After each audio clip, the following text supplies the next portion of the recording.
Aujourd'hui, tu vas apprendre à devenir un dieu des animations sur Premiere Pro. Et voici aujourd'hui ce que tu vas apprendre. Tu vas apprendre des bases de l'outil d'animation sur Premiere Pro et ensuite on va développer ta créativité qui va te permettre de faire des animations qui sont magnifiques. Avant de faire une opération, tu dois d'abord apprendre à utiliser le scalpel.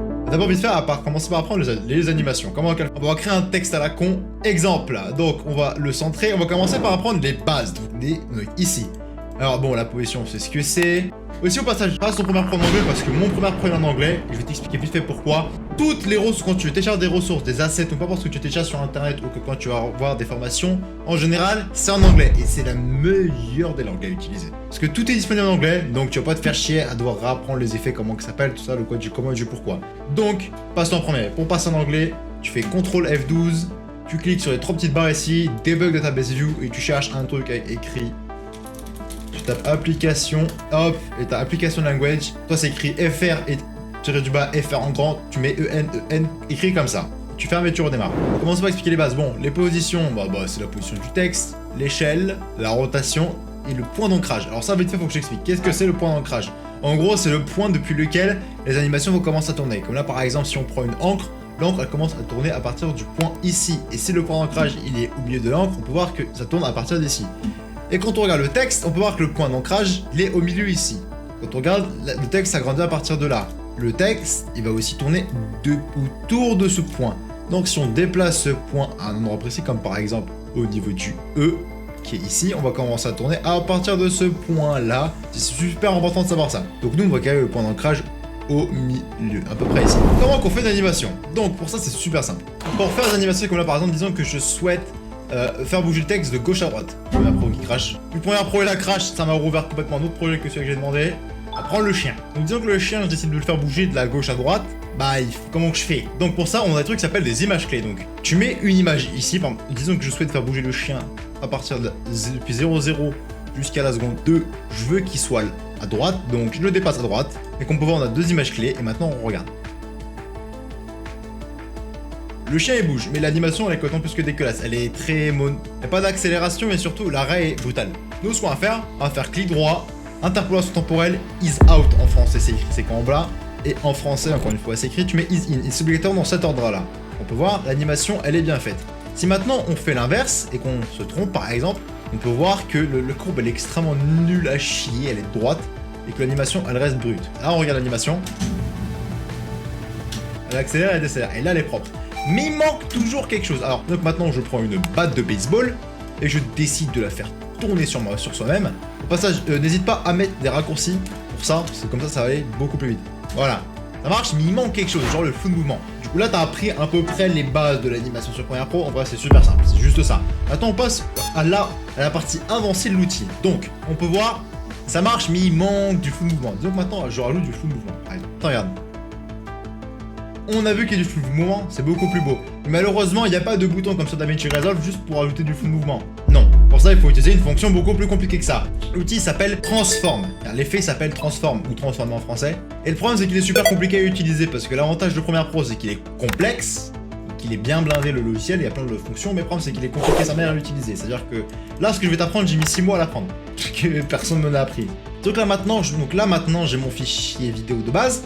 Disons que là maintenant je le fais tourner avec l'outil Transform, de base sans le flou de mouvement, on peut voir, il marche, il n'y a pas de souci, mais il manque quelque chose. Là maintenant on rajoute du shutter angle, donc le flou de mouvement, on peut voir que le machin, il part en couille. Même si je mets le flou de mouvement en 1, donc un flou de mouvement complètement dégueulasse inexistant, on peut voir que il part en couille. C'est normal, la Premiere Pro il est pété. Donc là j'ai une séquence en Full HD, donc en 1920 par 1080. Si je prends un objet ou une vidéo qui est elle en 1920 par 1080, l'outil Transform va très bien fonctionner.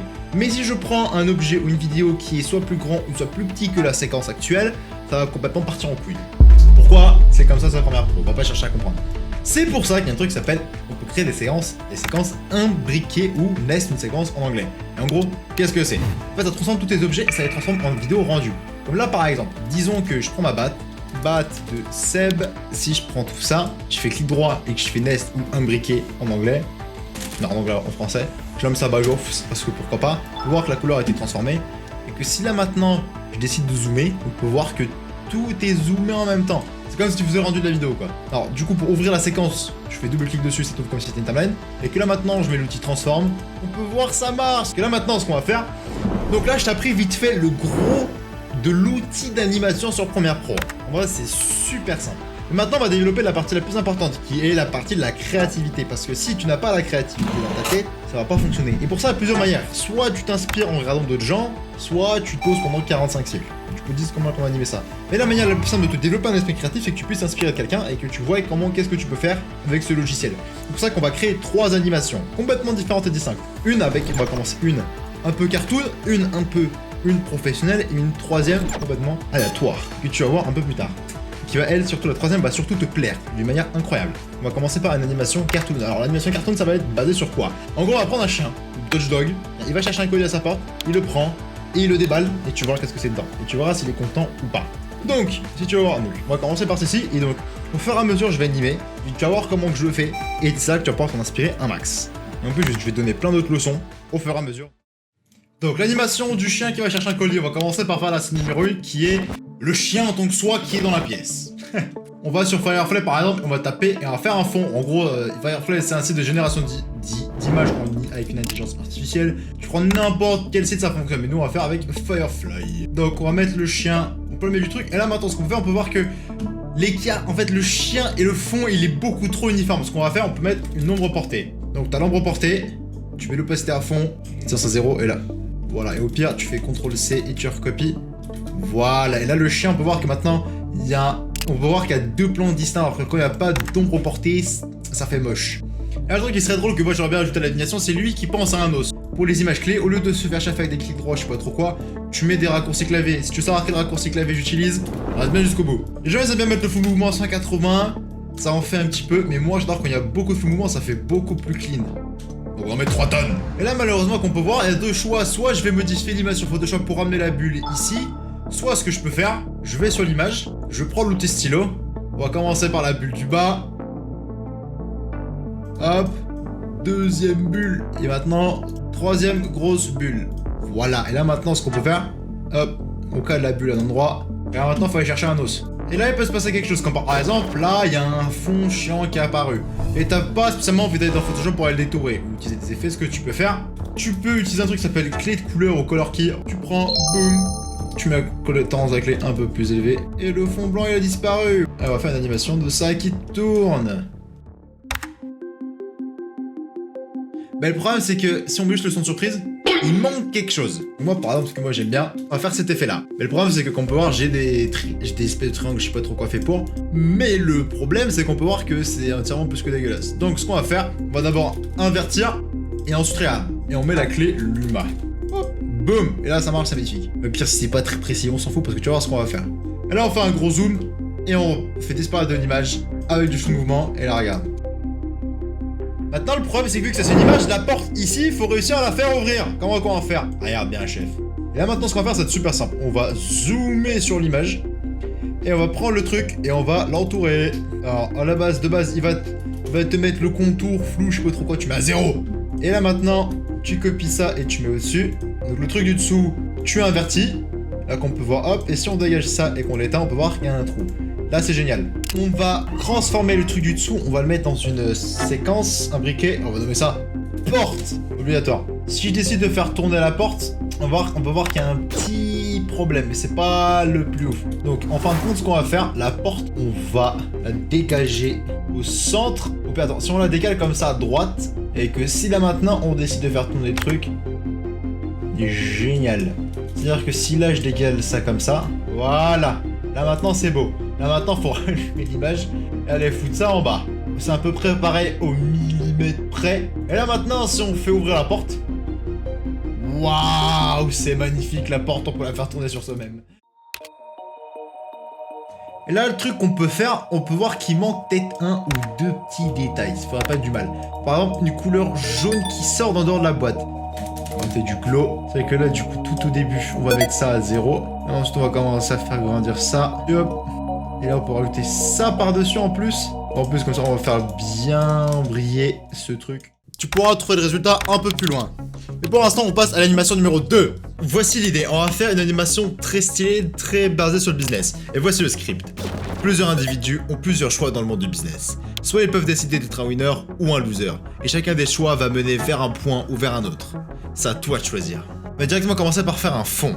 Et un fond en dégradé, parce que si on fait juste un fond noir normal, ça va manquer de profondeur, alors que si on fait un beau fond dégradé, ce sera meilleur.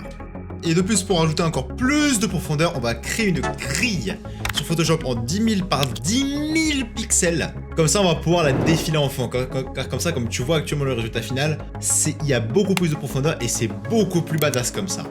Donc on a rajouté la grille, mais on peut voir que ça manque encore un peu de profondeur et un peu de qualité. Donc pour ajouter de la qualité, ce qu'on peut faire, c'est rajouter un fondu sur les côtés. Et ça, comment qu'on peut le faire?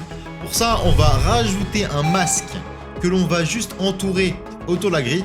Comme ça, on va voir que la grille. Mais on va augmenter les bords. Les bords, on va les rendre un peu flous grâce à cette option-là, qui s'appelle Feather en anglais. Et déjà là, c'est beaucoup plus clean.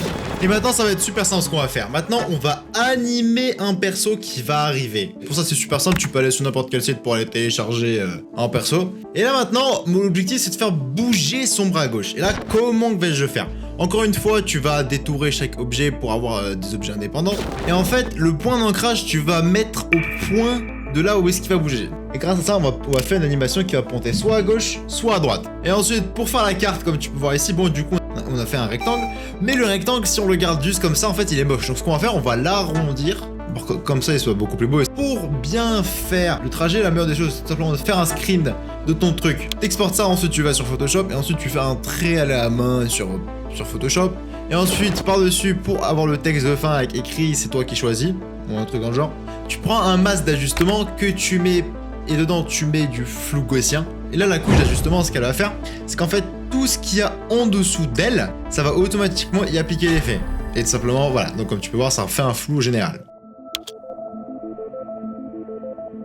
On a fini l'animation numéro 2 et elle est géniale. Bon, maintenant j'ai un peu enlevé la marinière, comme ça je peux faire un meilleur aikido, je me sens plus à l'aise, surtout avec mes gros bras. Bref, et maintenant on va passer au troisième type d'animation, qui lui va être incroyable, car là tu vas prendre 3 tonnes de choses, c'est ces animations de texte. Alors là, avant que tu quittes, c'est là que tu vas te rendre compte que je suis un génie du montage, parce que certes, tu peux te casser tes 3 heures à faire des animations de texte par toi-même, ou soit ce que tu peux faire, qui peut être tout aussi bien incroyable, c'est d'aller télécharger des choses sur internet. Ça veut dire que moi par exemple, au lieu de me faire chier être là, au lieu d'être là, faire un texte avec du feu et à me casser la tête à le faire par moi-même, ce que moi je vais faire, donc maintenant ce que je vais te conseiller, pour gagner énormément de temps, c'est soit tu vas dans le panneau des graphiques essentiels et tu télécharges les textes, ou les titres depuis là-bas, ou soit tu vas les télécharger sur internet en tapant MockTR Title, pour Premiere Pro, et là tu vas pouvoir en télécharger 3000 et tu vas pouvoir gagner un temps de malade.